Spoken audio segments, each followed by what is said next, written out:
40%, যে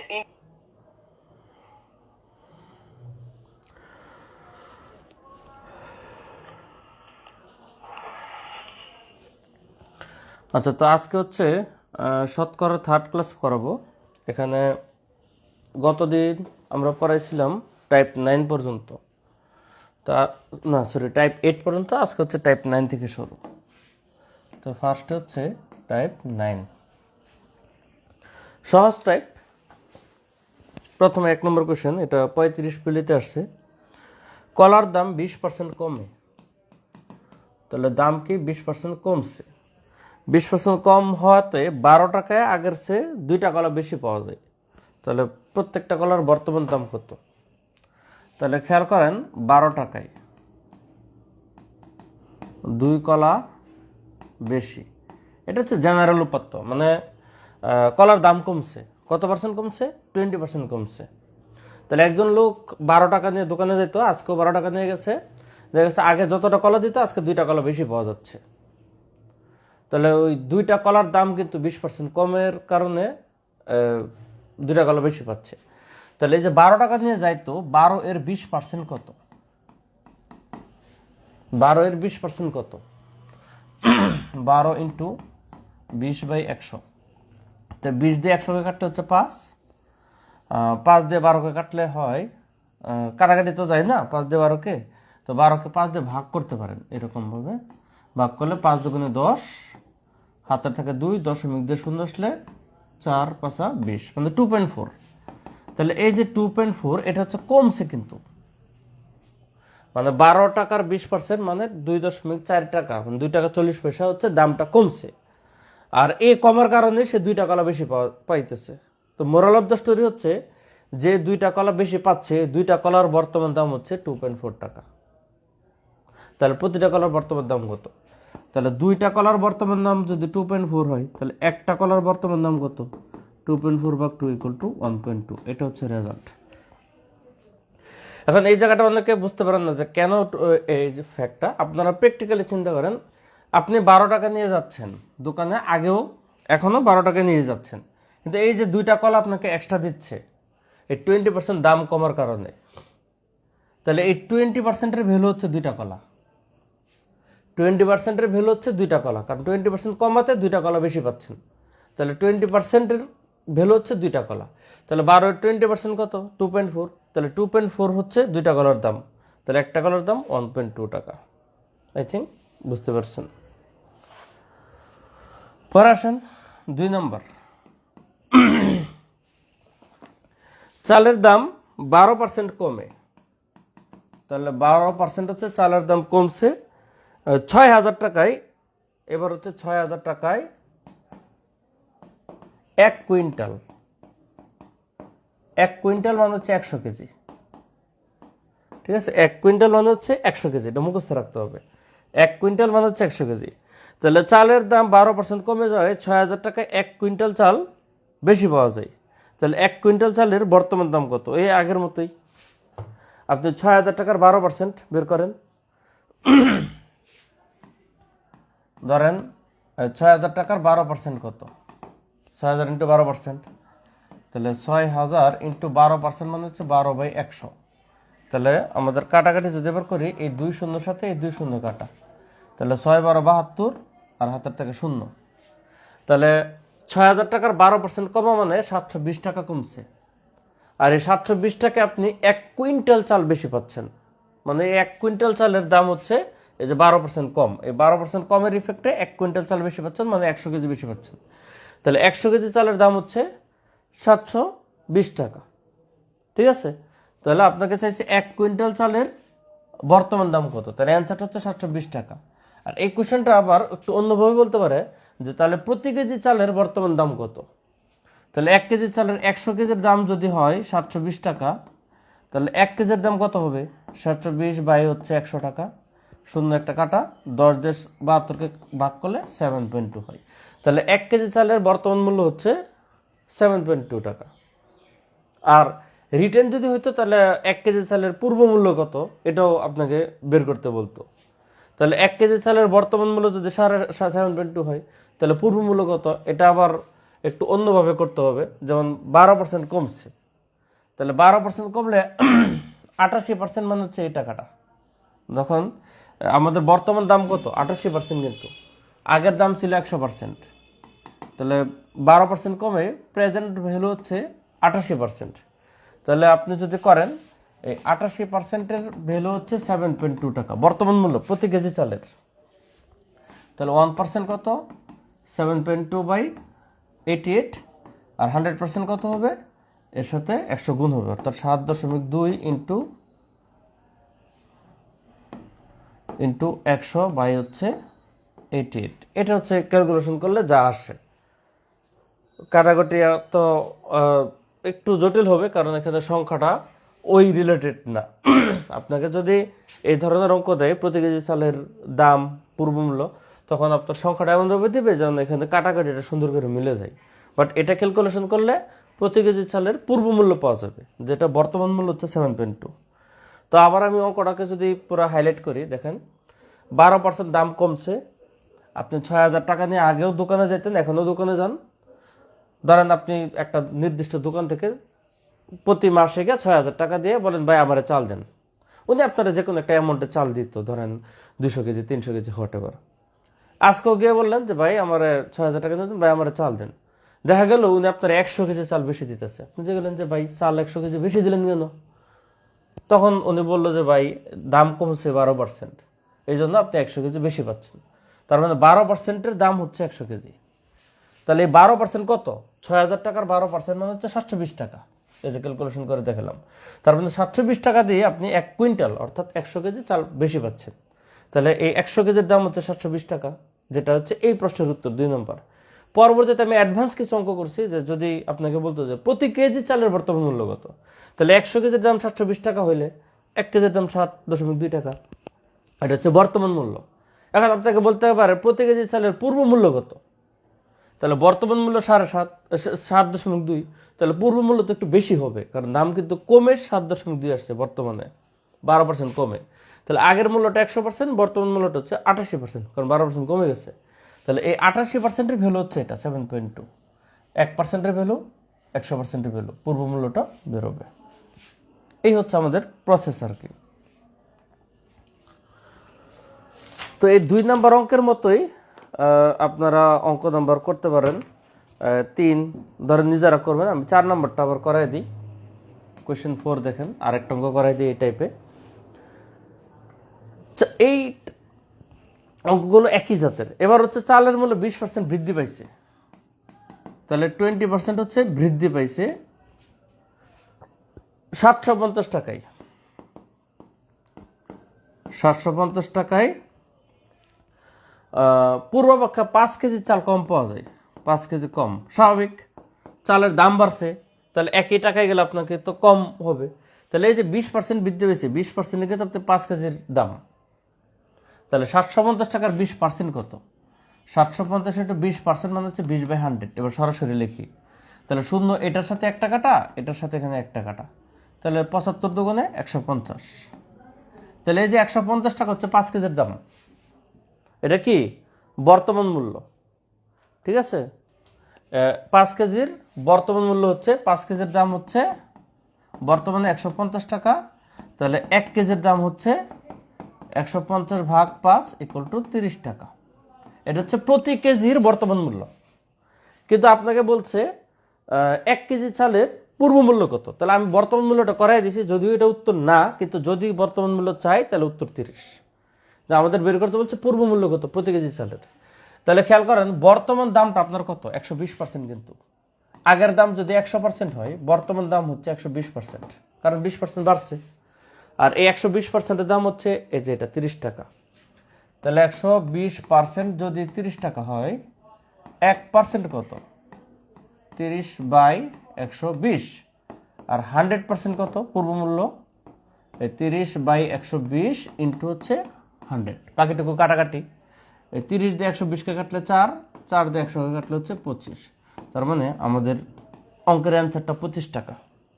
1 কেজি চালের পূর্ব মূল্য 25, দাম বাড়ছে 20%, বর্তমান মূল্য 30। যে এই দুইটা অঙ্ক যেভাবে করছি, খুব ভালোভাবে খেয়াল করলে এই টাইপের একটা অঙ্ক আপনাদের আটকানোর কথা না, খুব সিম্পল অঙ্ক। আমি যেভাবে করেছি একবার সিম্পলি করতে পারবেন। প্রথমে দেখবেন যে দাম কমছে না বাড়ছে, এখান থেকে এই সিনারিওটা করতে পারবেন। সবসময় মনে রাখবেন পূর্ব মূল্য সবসময় 100%, পূর্ব মূল্য সবসময় 100%। দাম কমলে বর্তমান মূল্যটা কমে যাবে, দাম বাড়লে বর্তমান মূল্যটা বেড়ে যাবে। তাহলে আপনার যত কেজির ইম্প্যাক্টটা হচ্ছে দাম কম বা বৃদ্ধিতে, ওইটি হচ্ছে এই পার্সেন্টের ভ্যালু। তাহলে 20% বৃদ্ধি পাইছে, তাহলে 750-এর 20%, কারণ টাকাটা তো প্রশ্নে দেওয়া আছে। 750-এর 20% মানে হচ্ছে 150 টাকা। তাহলে 5 কেজি চাল যে আপনার কম পাইতেছেন 20% বাড়াতে, তাহলে এই 20%-এর ইম্প্যাক্ট হচ্ছে 5 কেজি। তাহলে 5 কেজির দাম 150, 1 কেজির দাম 30 বর্তমানে। পূর্বে কত? তাহলে বর্তমান ভ্যালু হচ্ছে 120%, তাহলে 120%-এর মান হচ্ছে 30, 100% মানে পূর্বের দাম হচ্ছে 25। ওকে, তাহলে এই দিয়ে আমাদের এই নিয়মেরই সবগুলো অঙ্ক, 7টা অঙ্ক আছে, আমি 3টা করাইছি, বাকি 4টা নিজেরা করবেন। এরপর হচ্ছে টাইপ 10 কমিশন সংক্রান্ত অঙ্ক। টাইপ 10 কমিশনের অঙ্ক, এইগুলো প্র্যাকটিক্যালি আমাদের কমিশন মানে তো ডিসকাউন্ট। আমাদের নিত্য নৈমিত্তিক জীবনে চলতে গেলে এই রুলসটা একটু ভালো করে পারতে হয়। আমরা প্র্যাকটিক্যালি এটা খুব ইউজ করি। ধরেন আপনি বাজার থেকে একটা জিনিস কিনতে গেছেন, ধরেন 150 টাকা জিনিসের মূল্য, মানে ট্যাগ মূল্য। এই যে ট্যাগ হচ্ছে আপনার 150 টাকা। এখন আপনাকে বললো যে 20% ছাড়, তাহলে ডিসকাউন্টের প্রোডাক্টের ভ্যালু কত আসবে? তাহলে 150-এর 20% ছাড় মানে আপনার মূল্য কত? 80% মূল্যে কিনতেছেন, 80% মূল্যে কি ক্রয়। তাহলে 150 টাকা হচ্ছে ট্যাগ প্রাইস, এটার 80% কত হবে? এটা হচ্ছে রেজাল্ট। তাহলে 150-এর 80% মানে 80/100, শূন্য এদিক দিয়ে একটা কাটা, এদিক দিয়ে একটা কাটা, তাহলে 8-15 কত? 120। এটা হচ্ছে আমাদের ক্রয় মূল্য হবে। দেখেন এটা কিন্তু ট্যাগ প্রাইস, আর এটা হচ্ছে আপনার জন্য ক্রয় মূল্য, দোকানদারের জন্য বিক্রয় মূল্য। ঠিক আছে? তাহলে এই হচ্ছে আমাদের একটা নর্মাল প্রসিডিউর। এখন রিভার্স বলতে পারে যে আপনি একটা প্রোডাক্ট, ধরেন আপনি একটা বই কিনছেন, ঠিক আছে? আপনাকে বললো একটা বই আপনি 700 টাকায় কিনছেন, 700 টাকায় একটা বই কিনছেন 25% ছাড়ে, 25% ছাড়ে আপনি 700 টাকায় কিনছেন। আপনাকে জিজ্ঞাসা যে বইটার মূল্য কত ছিল, মানে ট্যাগে কত ছিল। তাহলে এই যে 700 টাকা কিনছেন, এই দামটা কিন্তু 75%, কারণ আপনি 25% ছাড়ে কিনছেন, মানে আপনি দোকানদারকে 75% ভ্যালু দিচ্ছেন ট্যাগ মূল্য থেকে। সে ট্যাগ মূল্যটা বের করতেছি। তাহলে 75% যদি এত হয়, তাহলে 1% কত? 700/75।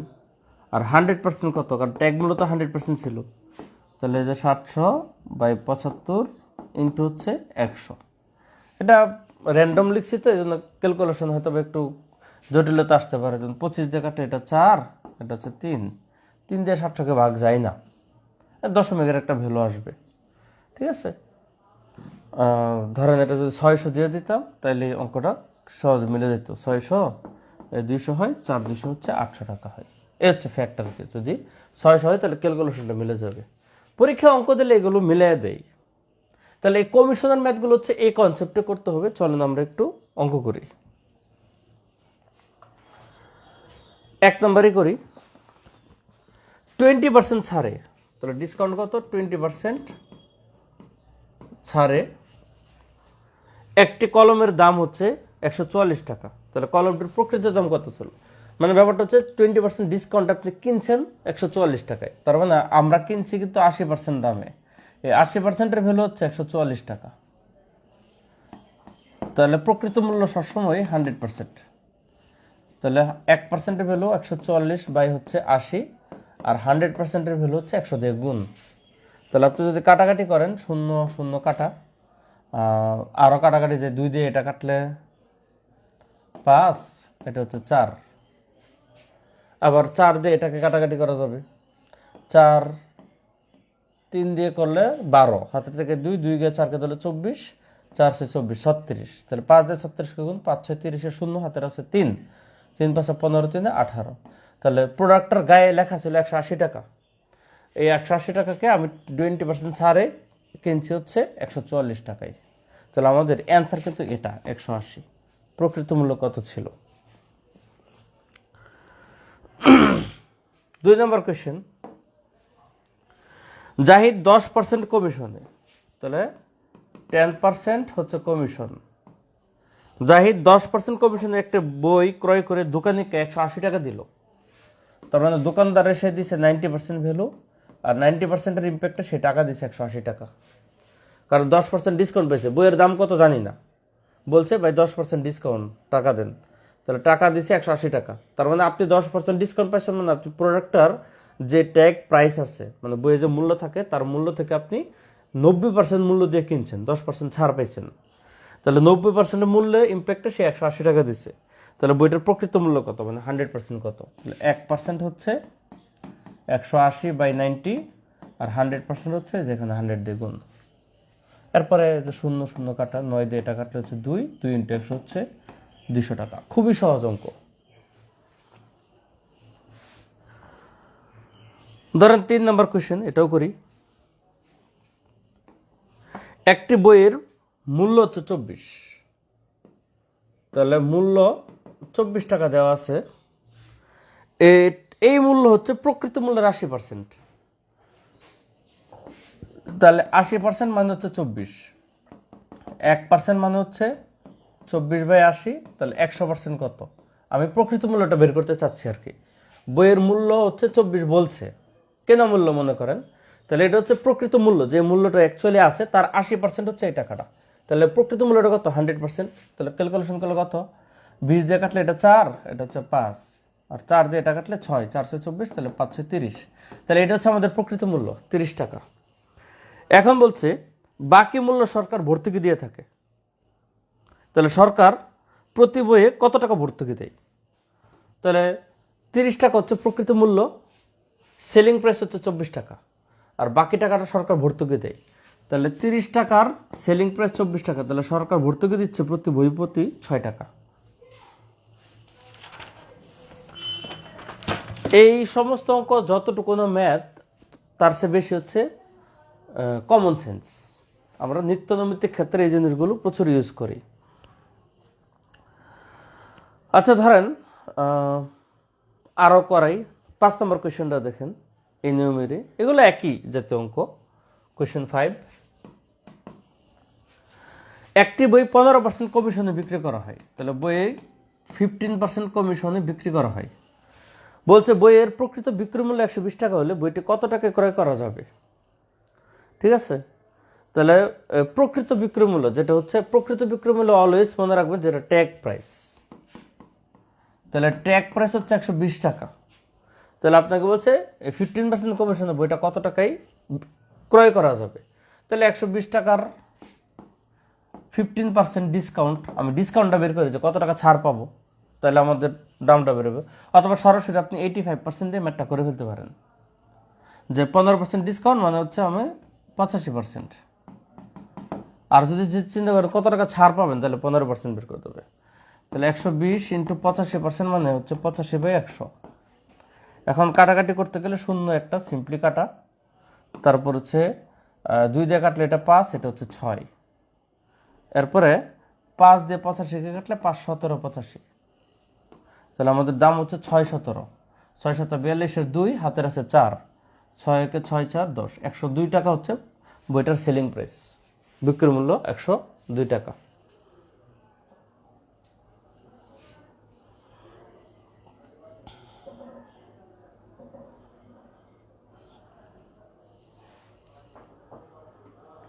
তো এই হচ্ছে কমিশনের অঙ্ক। আমরা যদি আরো অঙ্ক করি, আসলে আলটিমেটলি কোনো ইম্প্যাক্ট নেই, এগুলো একই জাতীয় অঙ্ক। ধরেন আমি পরের অঙ্কটাও করি, লাস্ট অঙ্ক এই টাইপের, মানে টাইপ 10-এর। এখানে বলছে 4টির বেশি বই কিনলে প্রতি বইয়ে 5% ছাড় দেওয়া হয়, মানে 4টার বেশি কিনলে 5% ডিসকাউন্ট। কন্ডিশন কি? আপনার ডিসকাউন্ট হচ্ছে 5% ছাড়, কিন্তু কন্ডিশন হচ্ছে বই কিনতে হবে 4টার বেশি, 4টার কম গেলে ছাড় দিবে না। তাহলে এখন পরে বলছে 150 টাকার একটা বই, 150 টাকার একটা বই, 120 টাকার একটা বই, 110 টাকার একটা বই, 100 টাকার একটা বই, এবং 180 এবং 80 টাকার একটা বই। তার মানে 5টা বই বলছে, 150 টাকার একটা, 120 টাকার একটা, 110 টাকার একটা, 100 টাকার একটা এবং 80 টাকার একটা। তাহলে এইটুকু কিনলে কত টাকা ছাড় পাওয়া যাবে? তাহলে আপনি দেখেন টোটাল কত টাকার বই কিনতেছেন, যোগ করলে হয় শূন্য সব, তারপর 8 একে 9, 9 2 11, 11 5 16, 6 হাতের আছে 1, 1 আর 4 5। তার মানে টোটাল 560 টাকার বই আপনি কিনতেছেন, এই টাকার 5% ডিসকাউন্ট দিবে, তাহলে আপনি কত টাকা ছাড় পাবেন? তাহলে 560 টাকার 5% মানে হচ্ছে 5/100, তাহলে 5 দিয়ে 100 কাটলে হচ্ছে 20, 20-এর শূন্য রেটা কাটা, 2 দিয়ে 56 কাটলে হচ্ছে 23। তার মানে আমি টোটাল মাত্র 23 টাকা ডিসকাউন্ট পাবো। ও সরি, 28 দুগুণে 56, মিস্টেক, 28 দুগুণে 56, টোটাল 28 টাকা ডিসকাউন্ট পাবো। ঠিক আছে, তাহলে অ্যান্সার হচ্ছে 28। এই হচ্ছে আমাদের টাইপ 10 অর্থাৎ কমিশন সংক্রান্ত অঙ্ক। যে কটা অঙ্ক করাইছি মোটামুটি 5টা অঙ্ক করাইছি।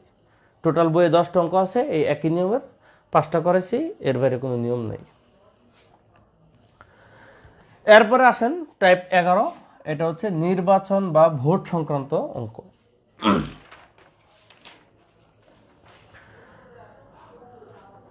ফার্স্ট কোশ্চেনে দেখি 1 নম্বর, একটি নির্বাচনে 2 জন প্রার্থী জামান এবং নোমান, দেখেন 2 প্রার্থী জামান এবং নোমান প্রতিদ্বন্দ্বিতা করছে। ঠিক আছে, 2 জন ক্যান্ডিডেট। জামান নির্বাচনে প্রদত্ত ভোটের 40% পাইছে, তাহলে ও যদি 40% পায় থাকে তাহলে ওরটা তো অটোমেটিক্যালি বলা যাবে ও পাইছে 60%। এখন নোমান জামানের চেয়ে 298 ভোট বেশি পাইছে, মানে এই দুজনের মধ্যে ভোটের ব্যবধান হচ্ছে 298 ভোট, আর পার্সেন্টেজের ব্যবধান কত? 20%। তাহলে আপনাকে বলছে ওই নির্বাচনে কতজন ভোটার ছিল, তাহলে মোট ভোটার অলওয়েজ 100%, মোট ভোটার সবসময় 100%। যে 100% ভোটারের মধ্যে জামান পাইছে 40%, নোমান পাইছে 60%, তাহলে তাদের মধ্যে ভোটের ব্যবধান হচ্ছে 20%। কিন্তু প্রশ্নে 20% ব্যবধানটা না বলছে তাদের মধ্যে ভোটের ব্যবধান হচ্ছে 298। তাহলে মোরাল অফ দ্য স্টোরি 20% মানে হচ্ছে 298, কারণ ভোটের ব্যবধান পার্সেন্টেজে 298 আর পার্সেন্টেজে 20% আর সংখ্যা হচ্ছে 298, তার মানে 20% হচ্ছে 298। তাহলে 100%টা কত? মোট ভোটার বেরিয়ে যাবে 298 ভাগ 20 ইন্টু হচ্ছে 100%-এর জন্য। এরপরে কাটাকাটিটা তো খুব সহজ, কাটাকাটি 20 দিয়ে 100 কাটলে হচ্ছে 5, 5 দিয়ে গুণ দেন তাহলে অ্যান্সার। 5 48 শূন্য, হাতের আছে 4, 5 × 45 4 49, হাতের আছে 2 সরি 4, 5 দুগুণে 10 আর 4 14, তাহলে টোটাল 1490 ভোট। মোট ভোটার 1490, এর মধ্যে 60% আর 40% 2 জন পাইছে। এগুলো সহজ অঙ্ক, ম্যাথের সাথে কমন সেন্স একটু মিটাই দিলেই হবে। পরের অঙ্কটা দেখেন 2 নম্বর,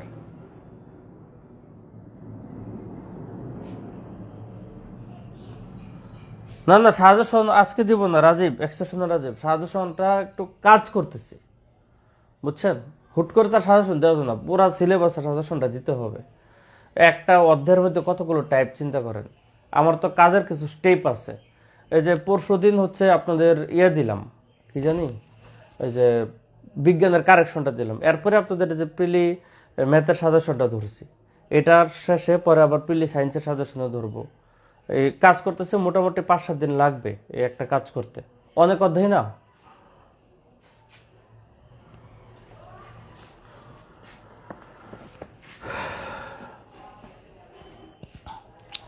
ওকে, ভোটের সেকেন্ড কোশ্চেন,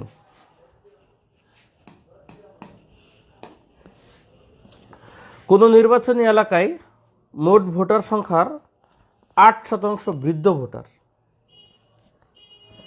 একটি নির্বাচনে বৃদ্ধ ভোটারদের 80% ভোট প্রদান করলে ভোট প্রদানকারী বৃদ্ধদের সংখ্যা মোট ভোটারের কত অংশ? এটা একটু টেকনিক্যাল কোশ্চেন, একটু চিন্তা করতে হবে একটু অন্যভাবে।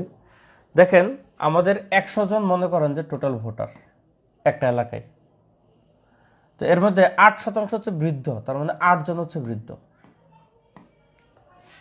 এখন এই বৃদ্ধদের ভোট দিছে 80%, তাহলে 8-এর 80% কত? 80/100, 8 × 80/100, 8-এর 80%, তাহলে এটা দিয়ে 4, এটা দিয়ে 5, তাহলে 4 আর 32 ডিভাইডেড বাই 5, তাহলে 32কে 5 দিয়ে ভাগ করলে কত? 5 6 30, হাতের থেকে 2.90 0.90, 4 5 20। তার মানে এখানে আপনাকে বলছে তাহলে ভোট প্রদানকারী বৃদ্ধের সংখ্যা টোটাল ভোটারের কত পার্সেন্ট? তাহলে এই যে 6.4%। কারণ আপনার মোট ভোটার ধরছে 100 জন, আর পার্সেন্টেজটা 100তে কাউন্ট হয়। তাহলে 100-র মধ্যে 8% বৃদ্ধ, তার মানে 8 জন বৃদ্ধ আছে। এই 8 জন বৃদ্ধের সবাই ভোট দেয়নি, দিছে 80%। তাহলে 8-এর 80% কতজন? 6.4% ভোট দিছে। ঠিক আছে, তাহলে টোটাল ভোটারের 6.4% বৃদ্ধ ভোটার ভোট দিছে। বৃদ্ধ ভোটার 8%, কিন্তু তাদের মধ্যে ভোট দিছে 6.4%। এটা হচ্ছে রেজাল্ট। নেক্সট 3 নম্বর,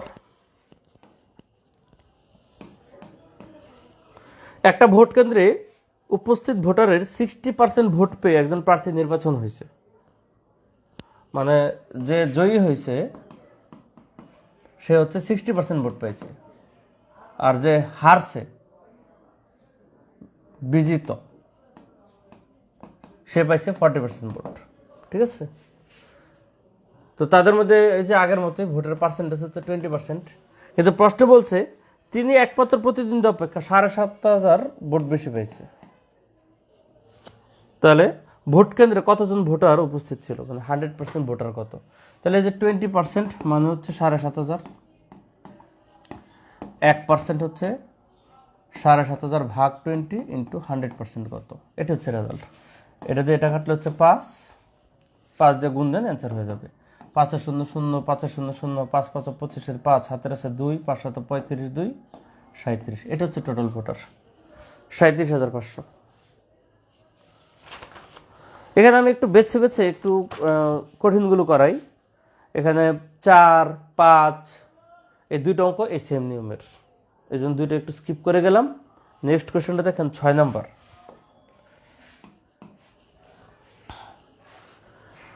দুইজন প্রতিদ্বন্দ্বীর মধ্যে একটা নির্বাচন অনুষ্ঠিত হয়েছে, মানে টোটাল 68টি ভোট বাতিল হয়েছে। মানে যতটা ভোট কাস্ট হয়েছে এর মধ্যে 68টি ভোট বাতিল হয়েছে। এখন বিজয়ী প্রার্থী 52% ভোট পাইছে এবং 98 ভোট এগিয়ে থেকে বিজয়ী হয়েছে। তাহলে সর্বমোট ভোটারের সংখ্যা কত? খেয়াল করেন,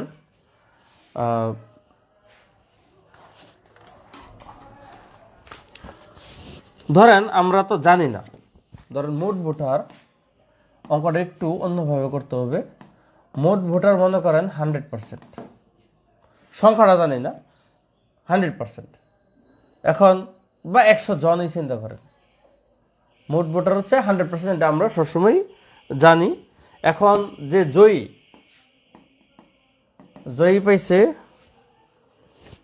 52% ভোট, তাহলে যে হারছে ও পাইছে 48% ভোট পাই নাই। এটা বললে লাভ নেই, ও কতটা পাইছে জানি না, কারণ এখানে ভোট বাতিল হয়েছে। যদি বাতিল না হইতো তাহলে সমস্যা ছিল না। তাহলে এই 52% ভোট যে পাইছে, মোট ভোটার তো আমরা জানি না। এখন 100%-এর মধ্যে 52% ভোট পাইছে, তাহলে এই ডিফারেন্সটা কত? 48% হচ্ছে আমাদের কি পরাজিত প্রার্থীর ভোট হওয়ার কথা ছিল কি 48%। বিজয়ী প্রার্থী 52% ভোট পাই, তাহলে বিজিত প্রার্থী ধরেন মোট অ্যাক্টিভ ভোটারের মধ্যে থেকে পার্সেন্টেজ কাউন্ট করছে, তাহলে বিজিত প্রার্থী পাইছে 48%, ধরেন এটাই। তো দুইজন প্রার্থীর মধ্যে ভোটের ব্যবধান হচ্ছে 4%, কিন্তু এই 4% মানে হচ্ছে 98 ভোট বেশি পাই। তাহলে 1% কত? 98/4, 100% কত? 4 দিয়ে কাটলে 25, 25কে 98 দিয়ে গুণ দিলে আমাদের সংখ্যাটা আসে 2450।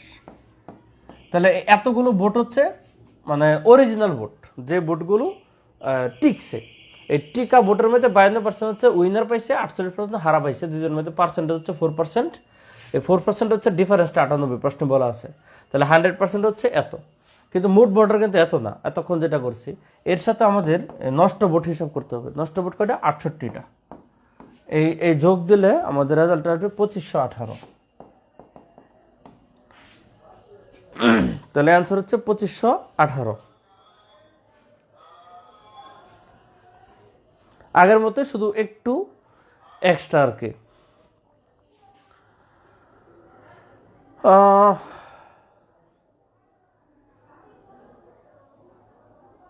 7 নম্বর অঙ্কটা করে শেষ করে দিই এই টাইপটা। কোয়েশ্চেন 7, একটা নির্বাচনে মোট ভোটারের 22% ভোট দেয়নি, তাহলে ভোট দিয়েছে কত পার্সেন্ট? 100 বিয়োগ 22, তার মানে 78% হচ্ছে ভোট দিছে মোট ভোটারের। 2 জন প্রার্থীর মধ্যে পরাজিত প্রতিদ্বন্দ্বী 21,216 ভোট পায়। তাহলে পরাজিত যে বিজিত হয়েছে সে 21,216 ভোট পাইছে। আর বিজয়ী প্রতিদ্বন্দ্বী পরাজিত প্রার্থী অপেক্ষা 50% ভোট বেশি পায়, মানে তার 50% ভোট বেশি পাইছে। তাহলে এখান থেকে আপনাদের একটা হিসাব করতে হবে যে এটার 50% কত। ঠিক আছে, 2100 2016 এর 50% মানে হচ্ছে 50/100। এটা দিয়ে এটা কাটলে 2, তারপর 2 দিয়ে এটাকে কাটলে কত? এটার 2 দিয়ে ভাগ একবার। ঠিক আছে,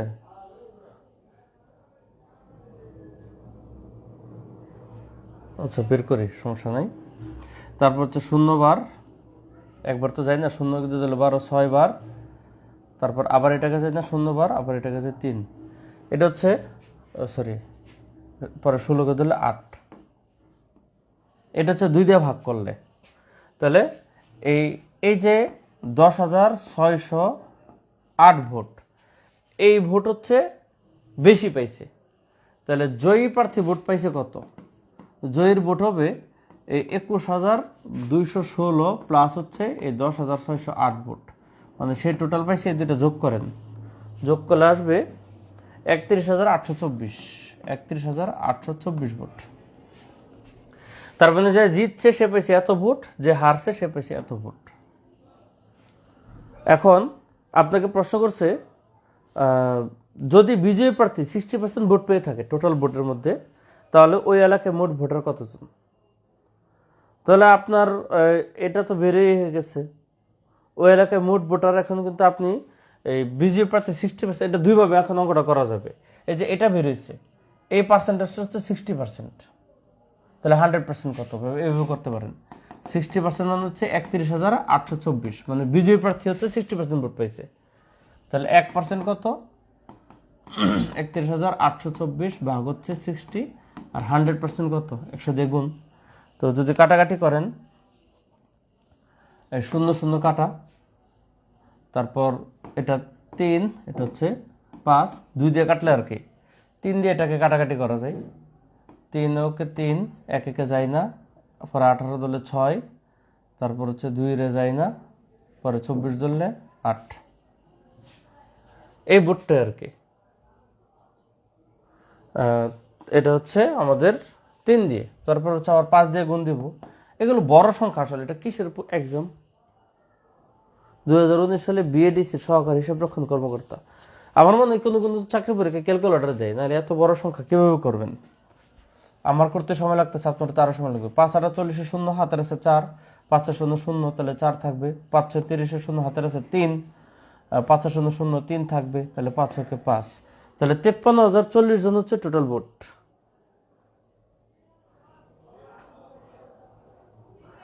ঠিক আছে, 53,040 হচ্ছে টোটাল ভোট।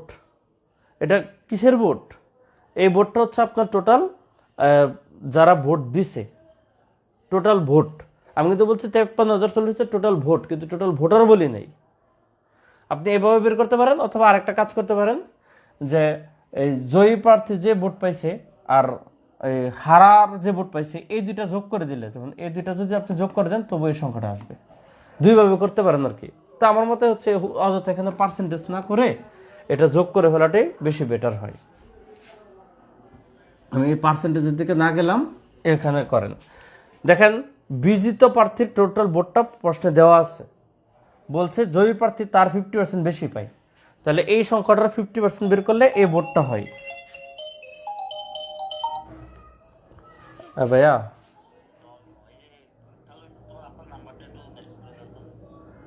কিসের কল দিবেন নাকি? ও আচ্ছা,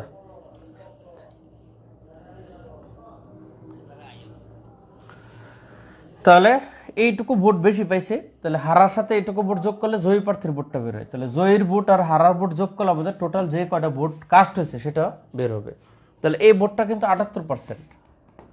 এই 78% মানে হচ্ছে 53,040 ভোট। এখন এখান থেকে 100% কত বের করলে উত্তর হয়ে যাবে। তো এই ধরনের অঙ্ক আসলে পরীক্ষায় তেমন একটা আসে না, ঠিক আছে, কালে ভদ্রে আসে। তো সেই হিসাবে আপনারা এগুলোকে প্রয়োজনে স্কিপ করতে পারেন। এত বড় অঙ্ক পরীক্ষা কোলাইতে পারবেন না, এগুলো শর্টকাটও নাই, 4-5টা স্টেপের।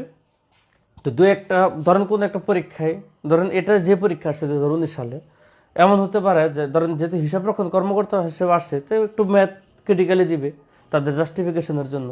কারণ এক এক চাকরি বেঁধে এক এক, যেমন আপনি ইঞ্জিনিয়ারদের কোনো একটা পরীক্ষার কোশ্চেন যদি সলভ করেন দেখেন, তাহলে সেখানে একটু প্রশ্ন কঠিনই হবে, কারণ পিওর ইঞ্জিনিয়াররা পরীক্ষা দিচ্ছে, তাই না? তো সব কোশ্চেন আপনাদের করার দরকার নেই, এগুলো করলে পরীক্ষার টাইম করতে পারবেন না, এই জন্য আসলে সাজেশনটা দরকার। আচ্ছা, আমাকে একটা মিনিট সময় দেন। এরপর হচ্ছে জনসংখ্যার কোয়েশ্চেন।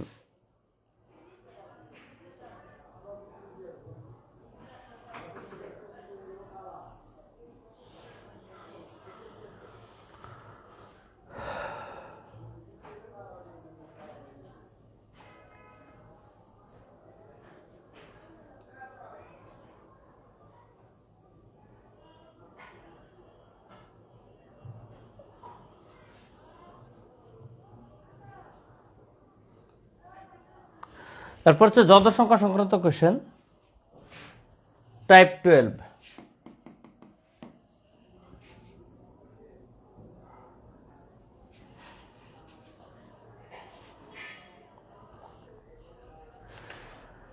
এই টাইপটা হচ্ছে ছোট টাইপ, বড় অঙ্ক না।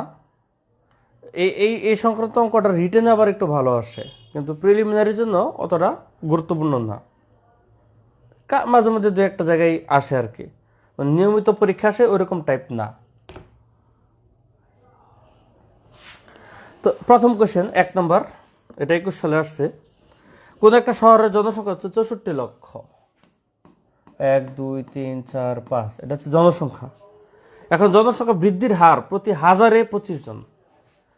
ভাই হার সবসময় 100তে কাউন্ট করা হয়, তাহলে হাজারে যদি আপনার 25 জন হয়, তাহলে একে হবে 25/1000, তাহলে 100তে হবে 100 গুণ, দুটা কাটা, তাহলে 10 দিয়ে এটাকে গুণ দিলে হচ্ছে টোটাল 2.5%। এটা হচ্ছে জনসংখ্যা বৃদ্ধির হার হচ্ছে 2.5%। তবে বাস্তবে আমাদের সবকিছু শিশু মৃত্যুর হার, জন্ম হার, মৃত্যু হার সবগুলোই কি হাজারে কাউন্ট করে, তো এই জন্য কোয়েশনটা হাজারে দিছে। আমাদের ম্যাথমেটিক্যালি সবকিছু হার জিনিস কাউন্ট করে 100তে, এই জন্য 1000 থেকে 100তে বের করে নেবেন। তাহলে জনসংখ্যা বৃদ্ধির হার কিন্তু 2.5%। তাহলে আপনাকে বলছে 2 বছর পরে জনসংখ্যা কত বৃদ্ধি পাবে, ঠিক আছে? 2 বছর পরে জনসংখ্যা কত হবে, তাহলে এটাও ক্যালকুলেটর ছাড়া করা আপনার জন্য একটু কষ্ট হবে, বুঝছেন? এই 64 এগুলো কিন্তু চক্রবৃদ্ধি হারের মতো অঙ্ক, আপনারা এই সূত্র দিয়ে করতে পারেন। চক্রবৃদ্ধি হারের যে অঙ্ক P × 1 + r⁴n, এই যে এই সূত্র আছে না, এটা দিয়ে করতে পারেন চক্রবৃদ্ধি সুদের। এই যে P হচ্ছে বর্তমান জনসংখ্যা 64 লক্ষ, 1 + r 2.5 হচ্ছে 100%, যেহেতু উপর হচ্ছে 2। এখন দেখেন এই যে জটিলতা তৈরি হয়েছে অঙ্ক করার, ঠিক আছে? আমার পরামর্শ থাকবে আপনি স্কিপ করেন, এত পারবেন না এটা মিলাইতে। আর যদি আপনি করতে পারেন তাহলে করেন, এটা হচ্ছে একটা ওয়ে। রেট মানে হচ্ছে হার, যত বছর তত হচ্ছে n, আর এটা হচ্ছে মোট জনসংখ্যা। আর আরেকটা হচ্ছে যে আপনার 2.5% জনসংখ্যা বৃদ্ধির হার, আগে যদি 100% থাকে তাহলে এখন হবে 102.5%। 2.5% বৃদ্ধি পাবো মানে 102.5% হওয়া। তাহলে এই 64 লক্ষের 102.5% মানে হচ্ছে 100, এর আবার 102.5% হবে। ঠিক আছে, এখন কেন এর হবে, কারণ হচ্ছে 2 বছর 2 বার। এখন এটা ক্যালকুলেটর ছাড়া করা আপনার জন্য কষ্ট হবে, আমার পরামর্শ থাকবে এগুলো করেন না, হুদাই পরেরটা করতে পারেন, 2 নম্বর কোশ্চেনটা করতে পারেন। কোন একটি বছরে একটা গ্রামের লোক সংখ্যা 12% বাড়ে, তাহলে বৃদ্ধি হচ্ছে 12% একটা গ্রামের লোক সংখ্যা। তাহলে বছর শেষে লোক সংখ্যা 3360। তাহলে বছরের শুরুতে লোক সংখ্যা কত ছিল? তাহলে খেয়াল করেন, আগে যদি লোক সংখ্যা 100% থাকে তাহলে পরে হয়েছে 112%, কারণ 100% থেকে বেড়ে 112% হয়েছে, 12% বাড়ে। এই 112% মানে হচ্ছে এই সংখ্যাটা 3360, কারণ বছর শেষে লোক সংখ্যা বাড়ার পরে এই সংখ্যাটা হয়েছে। তাহলে আগে কত ছিল? তাহলে আগে ছিল 100%, এখন 112%। তাহলে 112% মানে হচ্ছে এই টাকাটা, এই সংখ্যাটা জনসংখ্যা। তাহলে 1% মানে হচ্ছে 3360 ভাগ হচ্ছে 112, আর 100% মানে কত? এই হচ্ছে আমাদের উত্তর। তাহলে এটা কাটাকাটি এটা সুন্দর দেখাই যেতেছে। 112-র 3 গুণ হচ্ছে 336, সাথে 30 শূন্য, তাহলে 30 × 100 হচ্ছে 3000। তাহলে এই হচ্ছে রেজাল্ট। আগে ছিল জনসংখ্যা 3000, 12% বৃদ্ধি পাতে 3360 হয়েছে।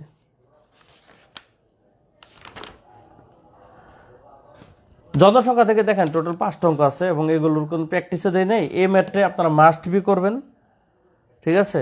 ঠিক হুবহু সেম নিয়মে হচ্ছে অনেকটা ব্যাংকের কোশ্চেন। এটা ধরেন 3 নম্বরটা যদি করাই, 3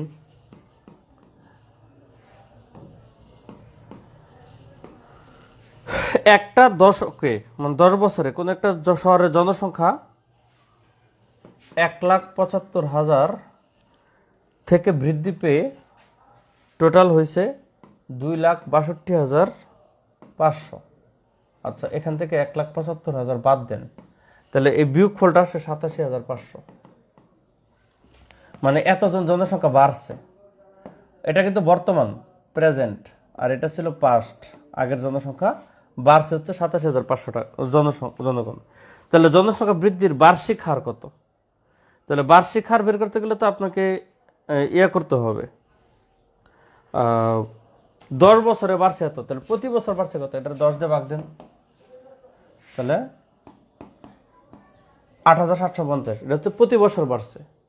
তো জনসংখ্যা বৃদ্ধির হার বের করতে গেলে, হার মানে আগের জনসংখ্যা দিয়ে ভাগ করতে হবে। 1,75,000 ছিল কি পূর্বের জনসংখ্যা, আর পার্সেন্টেজ বের করতে গেলে সবসময় 100 দিয়ে গুণ করা লাগে, কারণ আমাদের এখানে পার্সেন্ট হবে। ঠিক আছে, তাহলে এখন কাটাকাটি করলে যেটা হবে সেটাই রেজাল্ট। এই 2টা শূন্যের সাথে 2টা কাটা, এই একটা কাটা। এখন 175 দিয়ে 875-কে ভাগ করলে এটা 5 বার যাবে। আপনি 25 দিয়ে কাটতে পারেন। 25 দিয়ে কাটলে এটা হচ্ছে 9 25 175। 25 দিয়ে কাটলে 3 25 75, হাতের থেকে হচ্ছে 12। 12কে 5 দিয়ে দিলে 25, তাহলে 5 25 125। কি হলো? ও সরি, 25 দিয়ে কাটলে 3 25-এ, ও সরি, এটা 7 25। এই জিনিসটা 7 25 175, উপরেটা ঠিক আছে 35, এটা হচ্ছে 7 25 175, 8 25 তো 200। তাহলে 7 দিয়ে 35 কাটলে হচ্ছে 5, তার মানে আমাদের জনসংখ্যা বৃদ্ধির হার হচ্ছে 5%। তাহলে ব্যাপারটা খুবই সহজ। জনসংখ্যা ছিল এত, 10 বছর পরে জনসংখ্যা এত, তাহলে 10 বছরে বাড়ছে কত? 27,500 বিয়োগ করলে, তাহলে প্রতি বছর বাড়ছে কত? 10 দিয়ে ভাগ করলে এত। তো বলছে বার্ষিক জনসংখ্যা বৃদ্ধির হার, মানে প্রতি বছরের হার কত? তাহলে বৃদ্ধি পাইছে এত, মোট জনসংখ্যা ছিল এত। ঠিক আছে, আমাদের হার সবসময় লাভ ক্ষতিতে ক্রয় মূল্যের উপর করতে হয়, আর পার্সেন্টেজ বা যে কোনো কিছুতে আপনার কত পার্সেন্ট লাভ হয়েছে, কত পার্সেন্ট ক্ষতি হয়েছে, বা যে কোনো কিছু আগেরটার প্রেক্ষাপটে করতে হয়। তাহলে আগের জনসংখ্যাটা ছিল এত, ভাগ করে ইন্টু 100% দিয়ে দিলে আমাদের শতকরা জনসংখ্যা বৃদ্ধি বেরোবে।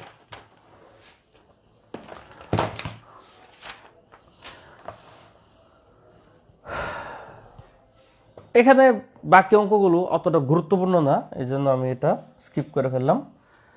লাস্ট টাইপ হচ্ছে আজকে টাইপ 13। এরপরে আরেকটা টাইপ আছে বইয়ে, টাইপ 14। টাইপ তো 5 মিশালি।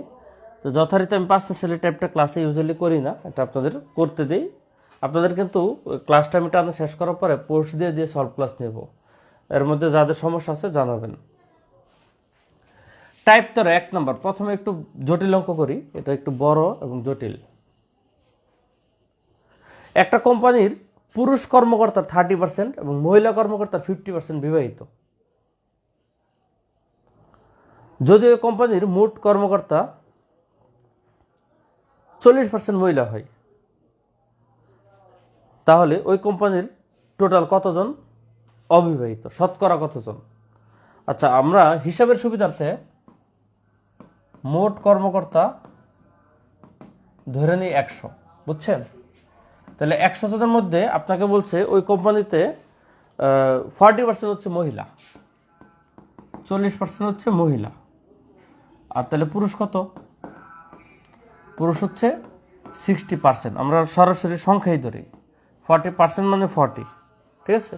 তাহলে 40 জন মহিলা আর পুরুষ হচ্ছে 60 জন। এখন আপনার টোটাল বের করতে বলছে ওই কোম্পানির শতকরা কতজন অবিবাহিত। তাহলে আমরা এখানে পুরুষ কর্মকর্তার বলছে এদের হচ্ছে 30% বিবাহিত, আর এদের হচ্ছে 50% বিবাহিত। বিবাহিত, কিন্তু আমরা বিবাহিতটা বের করলে অবিবাহিত বের হয়ে যাবে।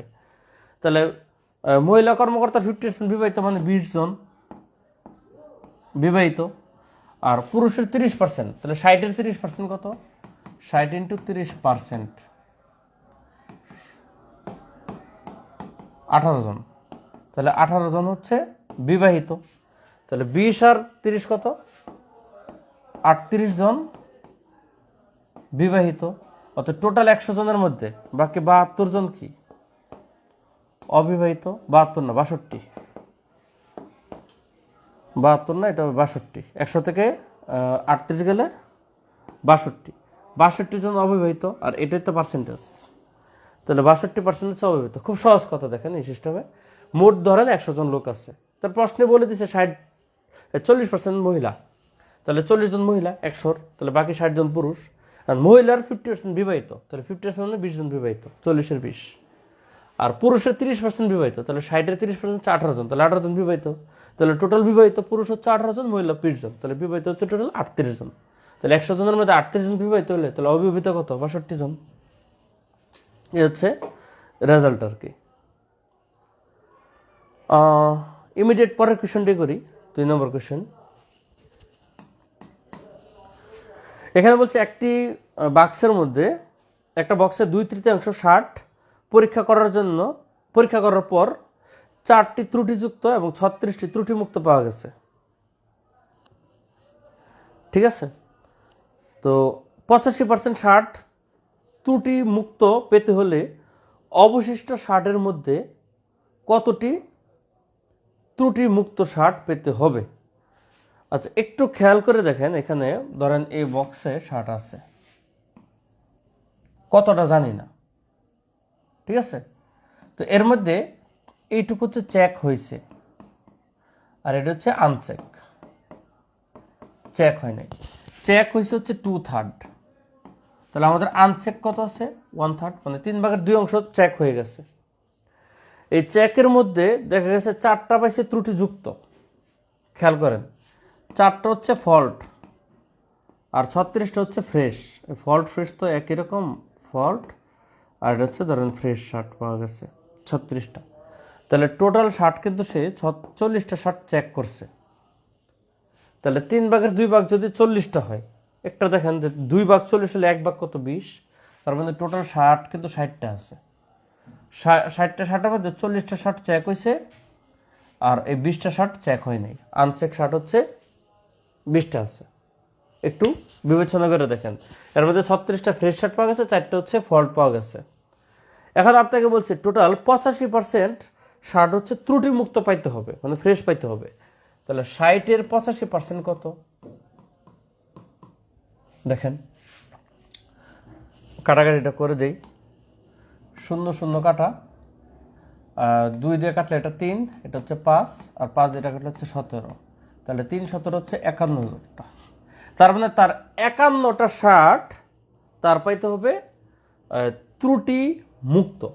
তো অলরেডি ফ্রেশ ত্রুটি মুক্ত পাইছে হচ্ছে 36টা, তাহলে 51টা তার টোটাল পাইতে হবে 85%।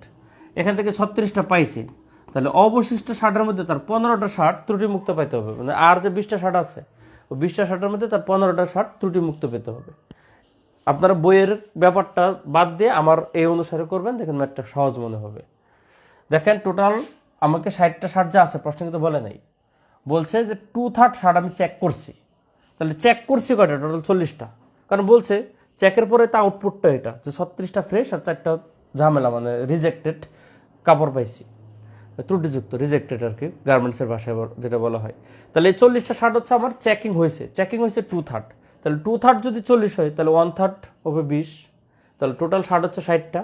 এই 60-এর 85% হচ্ছে আমার ফ্রেশ পাইতে হবে, মানে 51টা পাইতে হবে। তাহলে অলরেডি পাইছি হচ্ছে 36টা, তাহলে বাকি আরো 15টা ফ্রেশ পাওয়া লাগবে। এই হচ্ছে রেজাল্ট। চ্যাপ্টারটার নাম হচ্ছে ভিন্ন ভিন্ন শতকরাকে একত্রে আইনা ক্যালকুলেশন করা। এগুলো ভেঙে ভেঙে করলে আপনাদের জন্য অঙ্ক সহজ হবে। ব্যাংকের কোশ্চেনগুলো এই টাইপটা হচ্ছে বেশিরভাগ ব্যাংকে আসে। যেমন আপনি দেখেন এখানে আমার বই যদি 4 নম্বর কোশ্চেনটা পূবালী ব্যাংক 2014, 5 নম্বর কোশ্চেনটা অগ্রণী ব্যাংক 2008, 6 নম্বর কোশ্চেনটা হচ্ছে কৃষি ব্যাংক 2017। ইভেন প্র্যাকটিসে যে কোশ্চেনগুলো আছে, 10 নম্বরটা কোথাও আসে নাই, 9 নম্বরটা হচ্ছে সোনালী ব্যাংক, 8 নম্বরটা হচ্ছে যমুনা ব্যাংক। মানে এগুলো হচ্ছে মূলত ব্যাংকে বেশিরভাগ আসে কোশ্চেন। আচ্ছা, নেক্সট অঙ্কগুলোর মধ্যে আমি একটা করাই, ধরেন 4 নম্বর কোশ্চেনটি করাই।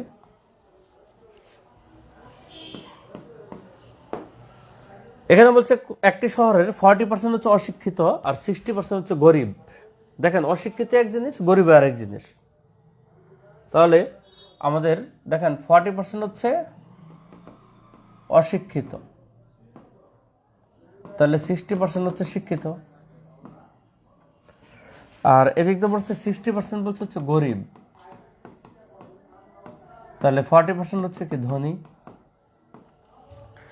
এখন আপনাকে বলছে এই যে ধনীর মধ্যে আপনার শিক্ষিত কতজন? 10%, অশিক্ষিত 10%। ধনীদের মধ্যে অশিক্ষিত হচ্ছে 10%, তাহলে গরিবদের মধ্যে কতজন অশিক্ষিত? তাহলে আপনার এখানে জনসংখ্যা আসলে 100 জন ধরতে হবে, পার্সেন্টেজ না ধরে আপনারা সবকিছুতে টোটাল জনসংখ্যা ধরে নেন 100 জন। ধরেন আপনার মোট আছে 100 জন লোক কোন একটা শহরে, তো 40% অশিক্ষিত, মানে 40 জন অশিক্ষিত, 60 জন শিক্ষিত, 60 জন গরিব, 40 জন ধনী, পার্সেন্টেজের প্রেক্ষাপটে। তাহলে অঙ্কটা আপনার সহজ হবে। তাহলে আপনার এখানে বলছে কত? ধনীদের মধ্যে অশিক্ষিত হচ্ছে 10%, তাহলে 40-এর 10% কত? 40 × 10%, 10/100। 0 2 দিক দিয়ে কাটা, তার মানে 4 জন। তার মানে ধনীদের মধ্যে 4 জন হচ্ছে অশিক্ষিত, তাহলে বাকি 36 জন কিন্তু ধনীদের মধ্যে শিক্ষিত। আর তাহলে বলছে গরিবদের মধ্যে কতজন অশিক্ষিত? তাহলে একটা ব্যাপার একটু খেয়াল করে দেখেন, টোটাল গরিব আছে 60 জন, বুঝছেন? গরিবদের মধ্যে কতজন অশিক্ষিত, পার্সেন্টেজ বেসিসেই অঙ্কটা। তাহলে গরিবদের মধ্যে টোটাল অশিক্ষিত কতজন আছে? দেখেন এই শহরে মোট অশিক্ষিত কিন্তু 40 জন, এর মধ্যে ধনীর মধ্যে 4 জন হচ্ছে অশিক্ষিত। এটা কিন্তু অশিক্ষিত বের করছি, কারণ বলছে ধনীদের মধ্যে 10% অশিক্ষিত, তাহলে টোটাল 40 জন অশিক্ষিত, এর মধ্যে ধনী অশিক্ষিত মাত্র 4 জন। তাহলে গরিব অশিক্ষিত কয়জন? গরিব অশিক্ষিত হচ্ছে 36 জন, গরিব অশিক্ষিত হচ্ছে 36 জন। তাহলে আপনাকে প্রশ্ন জানতে চাইছে যে গরিবদের মধ্যে কতজন অশিক্ষিত, মানে কত পার্সেন্ট অশিক্ষিত। তাহলে গরিব লোক আছে কয়জন? 60 জন। তাহলে 60 জনের মধ্যে অশিক্ষিত কয়জন? 36 জন। তাহলে একজনের মধ্যে 36/60, 100 জনের মধ্যে ইন্টু 100, কাটাকাটি করেন অঙ্ক হয়ে যাবে। 0 এদিকে কাটা, 6 দিয়ে এটা কাটলে 6, 6 ইন্টু 10, তার মানে 60%। তাহলে গরিবদের মধ্যে 60% হচ্ছে অশিক্ষিত, ধনীদের 10% অশিক্ষিত, গরিবদের মধ্যে 60% অশিক্ষিত। এই ইন্টারলিঙ্ক করতে হবে আর কি।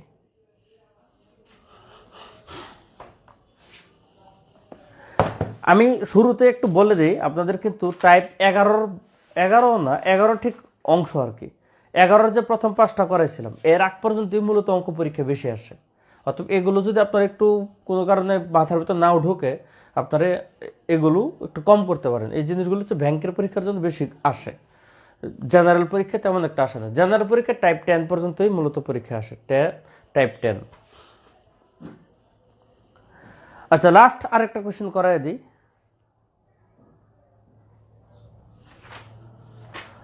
6 নম্বর দিয়ে আজকে শেষ। 6 মনে সহজ, লক্ষণে দেখে মনে হচ্ছে। একটি শহরে 64% হচ্ছে চাকরিজীবী, আর ধরেন জনসংখ্যা 100 জন, মোট 100। এর মধ্যে জব করে হচ্ছে 64, আর জব ছাড়া অন্য যে কোনো কিছুতে করতে পারে, ব্যবসা, বেকার, যাই কিছু, এগুলো হচ্ছে 36 জন। এর মধ্যে যারা জব করে এর মধ্যে 48% হচ্ছে পুরুষ। দেখেন, জব করা 64, 48% কত? তাহলে 48% মানে হচ্ছে 48/100। কাটাকাটি কি যাবে? আচ্ছা দেখি একটু চেষ্টা করে। 4 দিয়ে কাটলে 4, 16, 64, 4 দিয়ে কাটলে এটা হচ্ছে 25। ভাঙ্গা আসতেছে কেন? ও সরি, এটার বলে নাই, প্রশ্নের ডাকটা একটু খেয়াল করি নাই, এজন্য তো ভাঙ্গা আসছে। একটি শহরে 64% লোক হচ্ছে চাকরিজীবী, আর 48% পুরুষ বলছে চাকরিজীবী। ঠিক আছে, 48% পুরুষ চাকরিজীবী। এখানে আবার পুরুষ আর ব্যবহারের মধ্যে আসছে। ধরেন পুরুষের মধ্যে হচ্ছে 48% হচ্ছে জব করে, আর বাকি পার্সেন্ট জব করে না। তাহলে চাকরিজীবী লোকেদের মধ্যে থেকে শতকরা কতজন মহিলা চাকরিজীবী? তাহলে 100 জন লোকের মধ্যে চাকরি করে 64 জন টোটাল। এই 64 জন হচ্ছে পুরুষ আর মহিলা সহ। ঠিক আছে, এখন 100 জনের মধ্যে 48 জন হচ্ছে আবার চাকরি করে, টোটাল 48 জন পুরুষ চাকরিজীবী। তাহলে আপনার দেখেন, শহরে যদি মোট জনসংখ্যা 100 ধরেন, তাহলে চাকরিজীবীর সংখ্যা হচ্ছে 64 জন। চাকরিজীবী পুরুষের সংখ্যা কয়জন? 48 জন। আর চাকরিজীবী মহিলার সংখ্যা হচ্ছে, এটা হচ্ছে পুরুষ চাকরিজীবী 48 জন। তাহলে মহিলা কয়জন?